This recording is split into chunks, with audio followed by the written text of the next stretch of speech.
Desastrosa actuación de Colombia en el primer partido del Mundial. Estamos con la selección, esperamos que se recupere, le mandamos toda la buena vibra, como dijo Juan Carlos Quintero, que necesitaban, toda se la mandamos. Pero aquí criticamos a Pekerman hace mucho tiempo, cuando los resultados ponían a la gente a hablar de las maravillas. Pekerman fue un desastre. Estamos de acuerdo con los que dicen que tiene por lo menos el 70% de la responsabilidad. Es cierto que lo que ocurrió en el comienzo del partido fue un imprevisto absoluto, una desventura, pero después el equipo fue un equipo desastroso. Nosotros decíamos, de los equipos con 10 hombres, líbranos, Señor. Es un viejo dicho del fútbol. Pues este equipo con 10 hombres desapareció del terreno de juego. Hay que ser objetivo y hay que tener fe en lo que viene. La derrota de Petro en la Casa de Nariño. La reacción de Santos con la derrota, lo mismo que la seguridad de la señora Tutina antes de la elección, nos ponen en la pista de lo que ocurrió. Petro sacó muchos votos.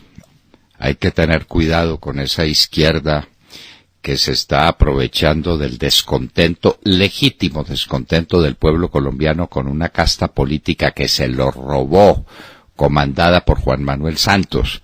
Eso es totalmente cierto. Pero a Petro le aparecieron unos milloncitos de votos que no sacó nunca. Y eso lo vamos a examinar, lo vamos a mirar muy de cerca, vamos a hacer análisis profundo sobre el tema.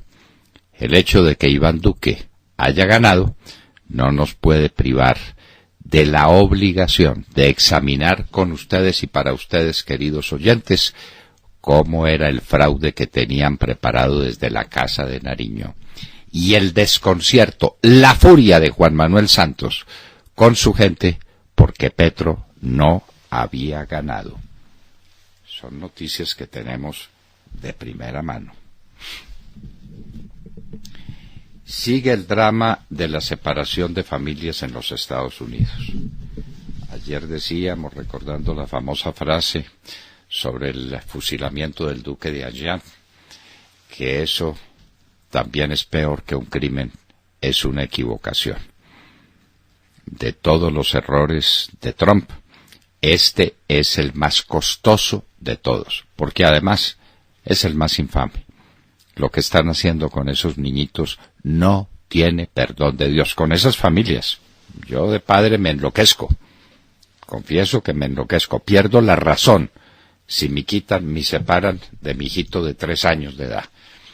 Eso es así, pero la crueldad con esos niños no tiene perdón, no lo tiene.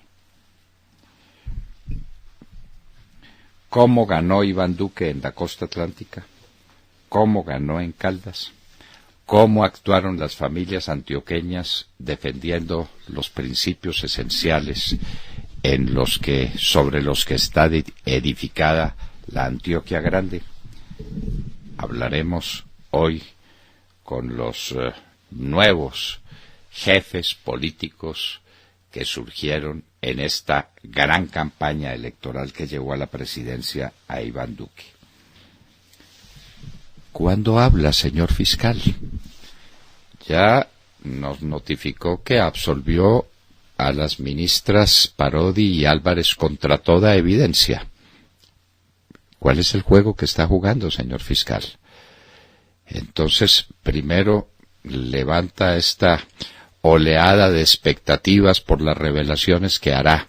Dijo usted que después de las elecciones, para no crear problemas políticos. Y pasaron las elecciones y se quedó callado. ¿Qué es lo que usted está callando, señor fiscal? ¿Qué es lo que está escondiendo? ¿Por qué no contó el mismo lunes lo que le tenía que contar al país? Usted tiene la obligación de decirlo y nosotros tenemos el derecho de preguntárselo. Y se lo preguntaremos incansablemente. Si se lo tenemos que preguntar por lo que nos quede de vida todos los días, lo seguiremos preguntando. Usted no le puede ocultar al país cuáles son las revelaciones que tenía pendientes sobre las irregularidades en las elecciones. De eso depende el que haya una democracia decente en la que uno pueda creer. Usted no se puede callar más, señor fiscal. Conocemos su temple, conocemos su formación. ¿Qué es lo que está sucediendo para que usted se quede callado? Rebelión en el departamento de Córdoba contra Electricaribe. Son muy respetables las decisiones que ha tomado Iván Duque para resolver ese uno de los chicharrones, como él lo llama, utilizando un término coloquial muy descriptivo. Y el de Electricaribe es el primero de ellos. Pero ¿cuánto vale Electricaribe? Lo primero que hay que preguntar es cuál es la situación de Electricaribe, si la gente está pagando las facturas. Por ahí tenemos que empezar. Y sobre eso no tenemos ninguna claridad. Pero en el departamento de Córdoba hay una rebelión contra Electricaribe simplemente porque no le lleva la energía eléctrica a las casas de quienes aspiran a tenerla. ¿Por qué razón será? ¿Qué es lo que ha sucedido? Libres los cerebros del proceso por Acuarela en Cartagena.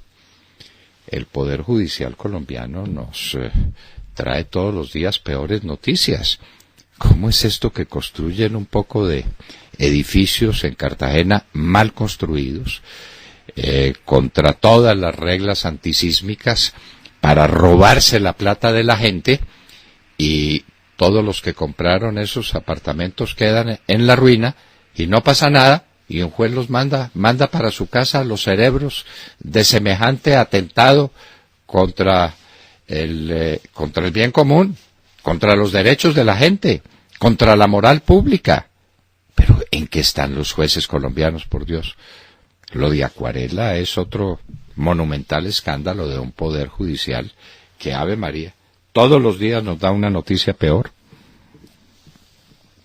Estados Unidos se retira del Consejo de Derechos Humanos de la ONU. Dice la embajadora de los Estados Unidos en la ONU que su país no puede pertenecer a una organización hipócrita. Y tiene toda la razón. Uno mira cuáles son los miembros de la Comisión de Derechos Humanos de la ONU y dice, esto es un chiste. Cuba y Venezuela son miembros de la Comisión de Derechos Humanos de la ONU. No, esto no puede ser. No puede ser. O la ONU cambia y la ONU pone en la Comisión de Derechos Humanos países que respeten los derechos humanos, o simplemente que cierren eso. ¿Para qué? Cuba y Venezuela, miembros de la Comisión de Derechos Humanos de la ONU. Eso es un mundo hipócrita. Y el señor Guterres que vaya explicando por qué la ONU tiene como miembros del Consejo de Derechos Humanos naciones donde se violan sistemáticamente ante los ojos del mundo entero. Colombia no enviará embajador a Venezuela, dice el presidente Duque. Tiene toda la razón. Nuestro respaldo sin vacilaciones. ¿Cómo se va a mandar un embajador a una nación donde sabemos que no hay un gobierno democrático, que debería estar establecido de acuerdo a las reglas internacionales a las que Venezuela está sometido, sino una dictadura cruel, un despotismo infame? Bien hecho por Iván Duque. Canadá libera consumo de marihuana. Ya está a las puertas de tomar esa decisión. No sé si el señor Trudeau lo ha preguntado a Holanda cómo le fue con la liberación que decretó para el consumo de drogas. Holanda es un paraíso de los drogadictos. Pregunte cuáles son los efectos sobre la estructura social, sobre la moral pública, sobre el equilibrio en Holanda. Pregunte, señor Trudeau, para que empiece a tomar esas decisiones. Y después de la marihuana viene todo lo demás. La marihuana es apenas el primer pasito. Hidroituango tardaría 3 años para entrar en funcionamiento. Lo que uno se pregunta y se tiene que preguntar es cómo ocurrieron los hechos que ocurrieron y cuáles son sus costos, cuál va a ser el precio de ese desastre. Y también una preguntita adicional. En estos 3 años no le va a faltar al país la energía de Hidroituango.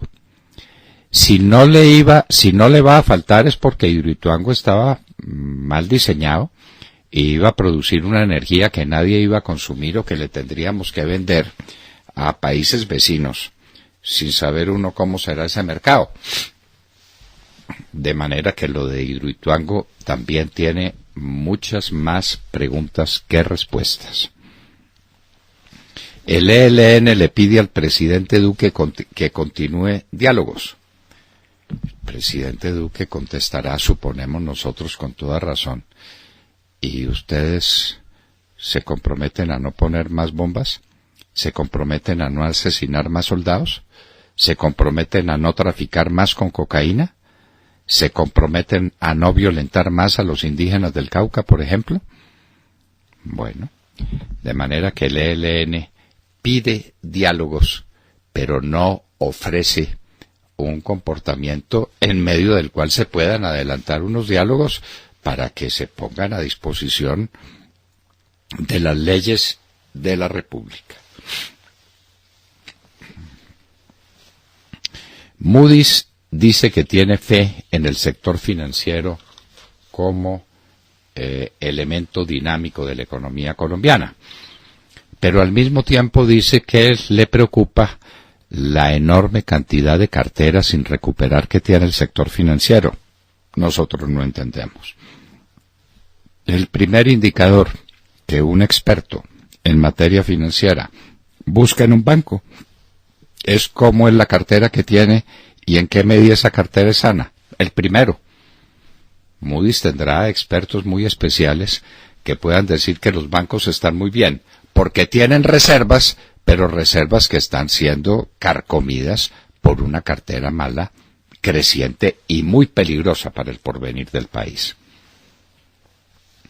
El crecimiento de la minería ilegal, otro escándalo que aparece hoy en el diario El Tiempo, y eso coincide desde luego con la deforestación y coincide desde luego con el narcotráfico. La minería ilegal. ¿Por qué Santos no ha querido acabar con la minería ilegal? Hace unas semanas hicieron unas operaciones en el Chocó y en el sur del país y neutralizaron unos montajes gigantescos. Eso se ve desde el avión. Eso lo destruye cualquiera. Un avión de guerra basta para destruir todos esos montajes e incautarse de todas esas maquinarias y entregárselas a los municipios para que hagan con ellos asunto de provecho. Sería muy sencillo. ¿Por qué no? Porque es que la minería ilegal es de las FARC. ¿Y no ve que Santos depende de las FARC? Porque no solamente sus socios, sino que las FARC tienen demasiados secretos sobre las condiciones de ese proceso de paz. Diosdado Cabello, presidente de la Asamblea Nacional Constituyente de Cuba. ¿Qué pasa con los bienes de Diosdado Cabello en los Estados Unidos? Por ahí estaba circulando una noticia, probablemente es falsa y que no ha sido confirmada, de que le hicieron una retención o un congelamiento de bienes muy importantes en los Estados Unidos a Diosdado Cabello. 3 muertos más en Nicaragua. Esto es cosa de todos los días. Y el mundo no protesta. Esa Comisión de Derechos Humanos de la ONU parece que no tiene nada que ver con los derechos humanos de los nicaragüenses. Ahí sí no hay protestas, ni hay intervención anunciada, ni hay nada. Ortega, como es de izquierda, puede seguir matando la gente cuando le dé la gana. Ayer, 3 muertos más. Un escándalo entre deportivo y diplomático. Boris Becker está exhibiendo un pasaporte que le expidió la República Centroafricana. lo que le daría inmunidad internacional, especialmente para ciertas investigaciones que tiene en materia fiscal en la Gran Bretaña. Pues la noticia es que la República Centroafricana dice que el pasaporte de Becker es falso. Hágame el favor. Ted Cruz, el ex candidato a la presidencia, es candidato republicano derrotado por Trump. E Ivanka Trump, la hija de Trump, se pronuncian contra la separación de familias en la frontera. Ya Melania Trump se ha manifestado el mundo entero. Yo quiero oír una voz, una, en el mundo, que diga que le parece muy bien lo que está haciendo Trump separando a los niños de sus padres en la frontera con los Estados Unidos. Uno puede imponer la ley, puede tomar las medidas que le parezcan, pero este tipo de crueldades no se pueden cometer. Empezó visita oficial de Kim Jong-un a China. ¿En qué parará? Hay unas primeras noticias sobre ciertas conversaciones reales o supuestas donde el premier chino le dice a Kim Jong-un que desea que cumpla muy bien cumplidas las obligaciones a las que se comprometió con el presidente Trump. Pero esperemos a que termine la cumbre que termina en el día de hoy para pronunciarnos.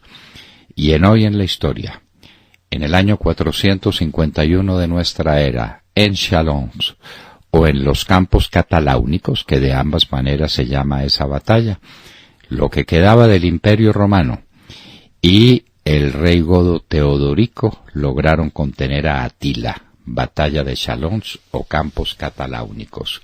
Los Atilas también tienen quien, en últimas, acabe con su poder invasor. De todo esto y de mucho más hablaremos con ustedes en las próximas horas, en la hora de la verdad.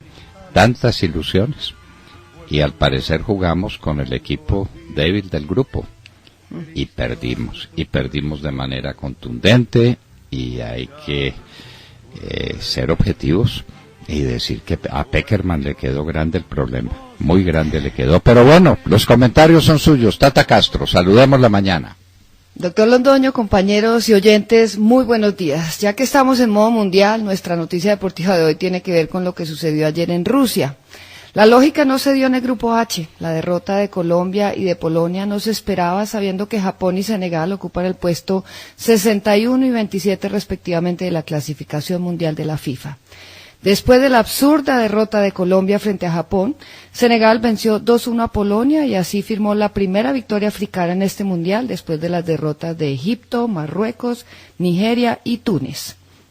Este resultado deja muy mal parados a los supuestos favoritos de ese grupo H, que eran Colombia y Polonia, quienes se enfrentarán el próximo domingo en Kazán, y una derrota o un empate dejaría con muy pocas posibilidades a cualquiera de las dos selecciones.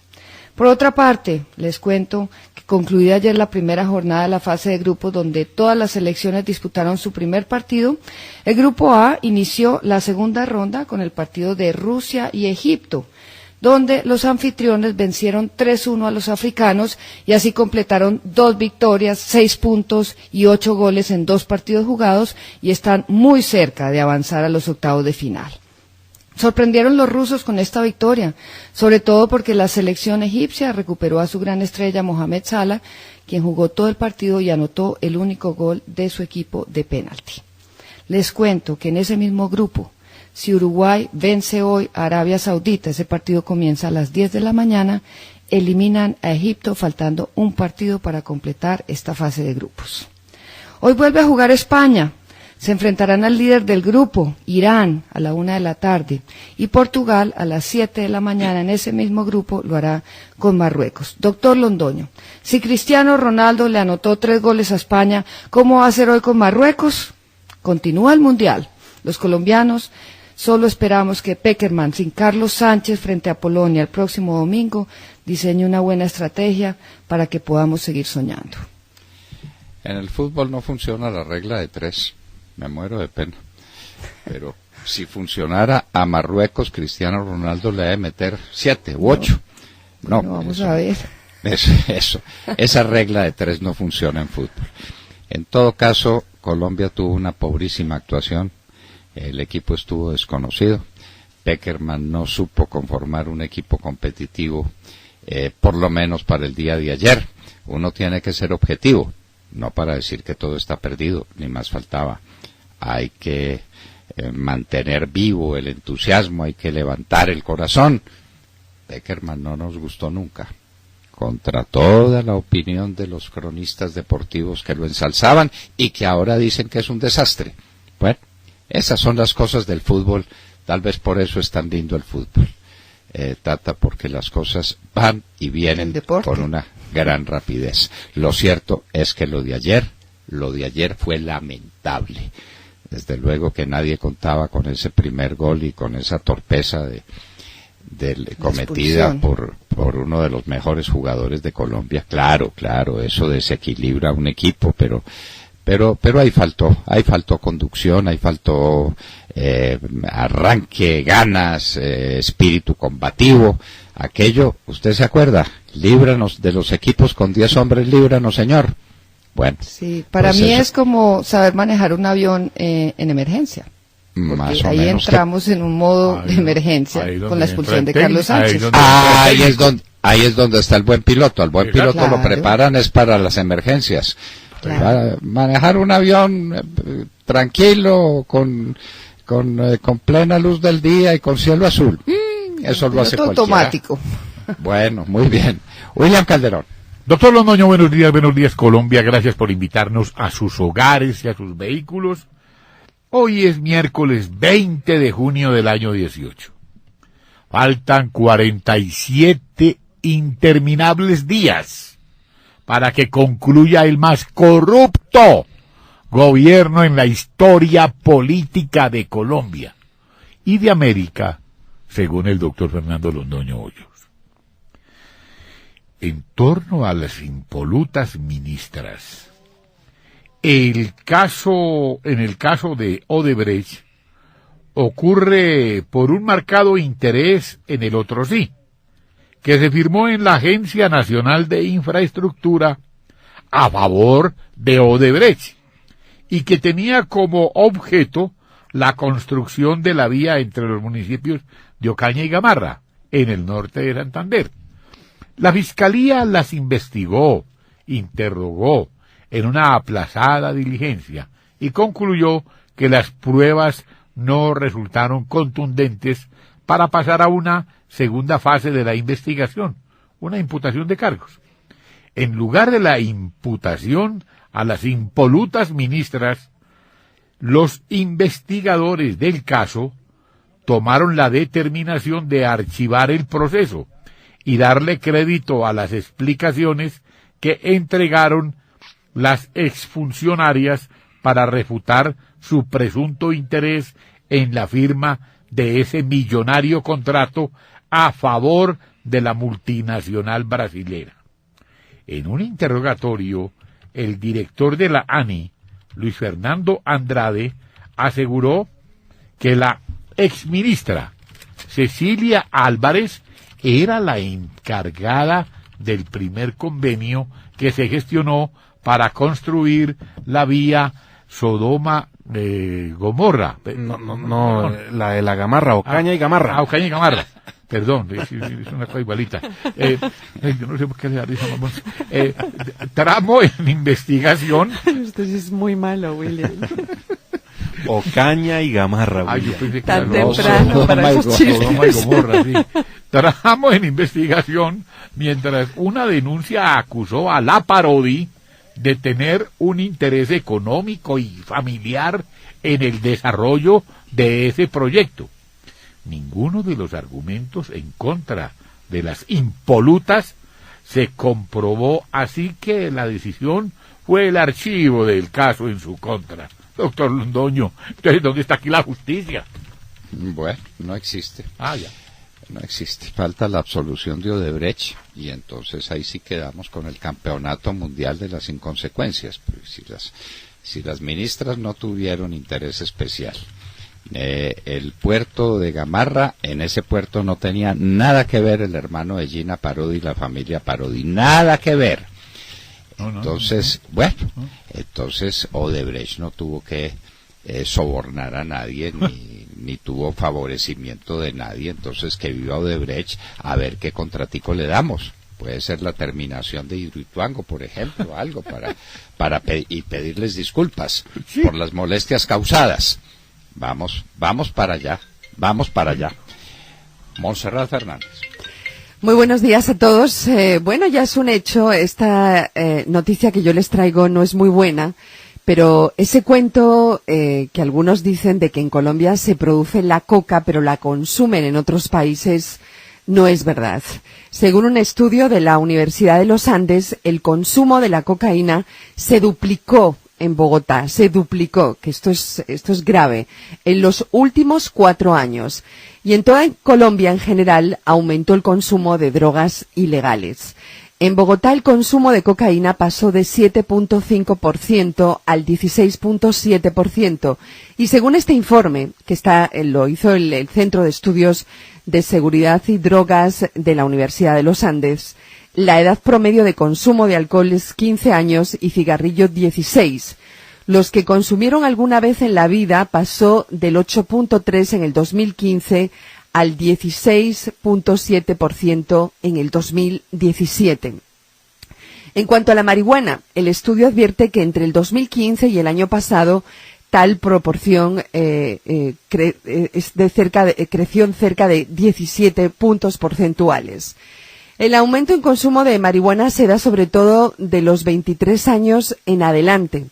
Y entre los 28 y los 37 años, el aumento de marihuana es de el 30%, aumentó un 30%, que es mucho. En general, en todo el país hay una disminución de sustancias legales, como el alcohol, que bajó del 46.6 al 3.7, y el tabaco del 12.7 al 12.8, pero aparecieron nuevos alcoholes artesanales y destilados como el chirrinchi, del que aquí en el programa William hace tanta risa. El chirrinchi está de moda ahora. El bolengancho se llama, vinche, son algunos de los alcoholes artesanales que ahora han aumentado. Hay también aumento en el consumo de sustancias ilegales como la marihuana, la cocaína, éxtasis, bazuco y LSD. El popper y el dick también se están masificando, sobre todo, y esto es lo preocupante, entre los estudiantes rurales. En definitiva, las drogas se están tomando la juventud y es necesario tomar medidas rápidas. Ojalá sea esta una prioridad para el presidente electo y su gobierno, porque las cifras son realmente preocupantes. Ser una prioridad nacional. Una juventud drogada y el país está perdido. No el futuro, no ya, el hoy, el presente.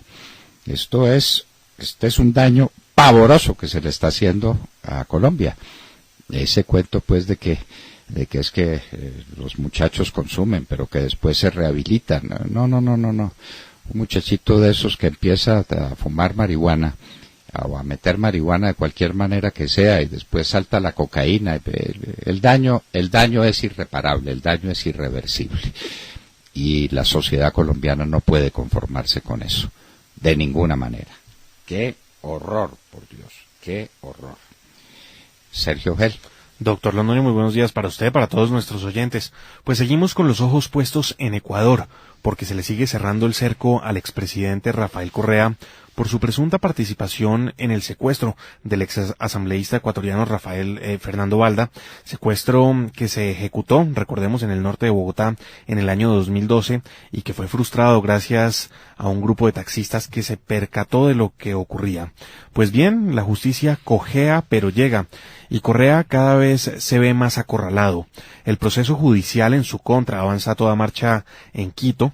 Correa tiene una orden de presentarse a partir del 2 de julio cada 15 días ante la Corte Nacional de Justicia de Ecuador, una situación que no ocurrirá, pues como es bien sabido, el expresidente Correa vive en Bélgica con su esposa, quien es originaria de ese país europeo, país en el que el presidente Correa ya contempla solicitar asilo político, pues una vez que incumpla con la orden de presentarse ante el tribunal en Quito, se librará una orden de detención preventiva en su contra y se activarán todos los mecanismos de cooperación internacional a través de la Interpol para que dicha detención se haga efectiva. Hoy rendirá testimonio en el marco del proceso Raúl Chicaiza. Este es el agente de inteligencia ecuatoriano que ejecutó en nuestro territorio el fallido operativo de secuestro de Balda, quien al cabo del tiempo y con la ayuda del presidente Santos, pues terminó deportado y encarcelado en Ecuador, víctima del régimen de Rafael Correa. Ayer en España, y por este caso fue detenido Pablo Romero, el exsecretario nacional de inteligencia, fue puesto en libertad provisional, pero pues esto ocurrió ayer en España, en donde precisamente dio una rueda de prensa Rafael Correa, contando un poco sobre su situación y anunciando precisamente que está dispuesto y está analizando el pedir un asilo político en Bélgica si se llega a librar una orden de detención en su contra. Esto es lo que ocurre con el caso Balda. Se le está cerrando ya, finalmente, el cerco a Rafael Correa, pero desde la hora de la verdad seguimos preguntando, ¿hubo ayuda de algún elemento colombiano? ¿Hubo participación de alguien del gobierno colombiano? ¿Qué pasa con la investigación en Colombia? Si hubiera sido sin participación del gobierno colombiano, la protesta de Colombia se habría oído en todos los rincones de la tierra. Que se le metan a uno en su país, le secuestren a un personaje de importancia para sacarlo del país subrepticiamente, eso es motivo de un escándalo internacional y de una reclamación diplomática muy seria. ¿Por qué no la hubo? Porque el gobierno de Santos estaba comprometido en el secuestro de Fernando Balda, porque ese secuestro lo cometieron entre servicios de inteligencia del Ecuador y la policía colombiana. Policía colombiana. Sí, señor, por orden de Juan Manuel Santos y de la canciller Holguín, que son secuestradores, como secuestraron a Lorenz Salé. Tampoco nos vamos a cansar de preguntar por Lorenz Salé, secuestrado también por orden de la canciller y por orden del presidente Santos. Un par de secuestradores, o que nos demuestren lo contrario. Que digan que a Lorenz Salé no lo entregaron en la frontera y que digan que a Fernando Balda no lo mandaron secuestrado para el Ecuador y que no participaron en el primer intento de secuestro en Colombia. Por Dios, que lo digan. Muy bien, de Mar Corto. Doctor Fernando, compañeros de la Hora de la Verdad, oyentes, muy buenos días. Hoy, 20 de junio, termina la legislatura. Hasta hoy sesionarán en el Congreso de la República los senadores y representantes que se eligieron hace 4 años, y la despedida está como para no perdérsela, doctor Fernando, porque la película entre la gente en el legislativo y el alto gobierno se llama Duque contra Santos, donde Iván Duque, presidente electo de Colombia, le va ganando de lejos la partida al saliente y desprestigiado presidente Juan Manuel Santos. El asunto es elemental en la discusión que se desarrolla en el Congreso, y es que la ley estatutaria que crea la Justicia Especial para la Paz no ha sido revisada en su control constitucional por la Corte y tampoco ha sido sancionada y promulgada por el presidente Juan Manuel Santos, lo que significa que no existe la norma de donde se desprende la ley ordinaria que crea el Código para la Justicia Especial para la Paz. El presidente Iván Duque le pidió al Congreso de la República que no apruebe ese código de la JEP y que aplacen el asunto hasta después del 20 de julio, cuando se instale el nuevo Congreso y se pueda hacer las modificaciones de fondo al código de la JEP, que entre otras cosas, doctor, pretende entregarle facultades a ese tribunal para ordenar y practicar pruebas en los procesos que llevan tanto a favor de las FARC como en contra de los otros militares y policías, que seguro así será. En la plenaria del Senado, la senadora Paloma Valencia explicó cuál es la postura del Centro Democrático sobre el trámite de esta norma. Escuchémosla. Esa ley estatutaria, que es el marco regulador, que es la orientación, que da los principios sobre la reglamentación de la JEP, queridos congresistas, hoy no existe. No existe por una razón muy clara. No ha sido sancionada por el presidente, senador Juan Carlos, por una razón lógica, porque las leyes estatutarias son un procedimiento complejo que necesita la aprobación del Congreso de la República, la revisión por parte de la Corte Constitucional por la delicadeza de los asuntos de que trata, y posteriormente a eso, cuando la Corte le dé su beneplácito, puede el presidente de la República sancionar. Ayer no valió, por lo menos no fue suficiente, ver a los ministros de Defensa, Luis Carlos Villegas, del Interior, Guillermo Rivera, o de Hacienda, Mauricio Cárdenas, para hacer aprobar una ley que, entre otras cosas, no estaba en el orden del día y por lo mismo no podía ser debatida en la plenaria. Hoy nuevamente, doctor Fernando, desde las 9 de la mañana, tanto en Senado como en la Cámara de Representantes, tratarán de aprobar el código para la JEP en medio de un Congreso que está escuchando de manera muy atenta lo que ordena el nuevo presidente de la República y no lo que dice Juan Manuel Santos. Lo que seguro ocurrirá, porque el tiempo se acabó para cumplirle a las FARC con leyes como el Código de la JEP y las bandas criminales, es que el presidente Santos cumpla su amenaza y cite a sesiones extras al Congreso. Cada día que pasa, el presidente Santos representa el papel más duro en su vida, que es el verdadero otoño del patriarca. Nadie lo apoya, nadie lo oye, nadie lo acompaña, y lo único que tiene es el desprecio de muchos de quienes fueran sus amigos, algunos de ellos hoy en la cárcel, como Roberto Prieto, Ñoño Elías o Musa Besaile. Hoy a Santos se le acabó la plata, se le perdió la billetera y el Congreso se le salió de las manos. Pero es que además es elemental, Demar. Una ley no existe sino en virtud de su promulgación. En la promulgación dice cuándo empieza a regir. Y si no, opera lo que se llama la vacancia legis, que es de 60 días. Y si no, no entra a regir porque no existe. No existe. Una ley tiene que estar debidamente promulgada para que sea ley. ¿Cómo desarrolla el Congreso una ley inexistente? ¿Cómo desarrolla lo que es hasta ahora un proyecto de ley? Es un imposible jurídico y es un imposible físico. Ahí no hay caso. De manera que no se trata de ponerle palos en la rueda es la paz, sino tener alguna lógica elemental. Respetar el derecho. Porque es que no solo porque la Corte Constitucional puede decir esto no funciona, esto es inconstitucional, o puede decir es constitucional, pero con estas y estas y estas condiciones que tienen que quedar incorporadas a un proyecto de procedimiento para desarrollar esa ley que no existe. Hoy no existe. Ley no promulgada es una contradicción, una adjección. La ley para existir tiene que estar promulgada. Eso lo sabe cualquier estudioso del derecho. De manera que tiene toda la razón Iván Duque, como lo decía Paloma Valencia en el Senado, no existe la ley estatutaria, luego no se puede desarrollar procesalmente.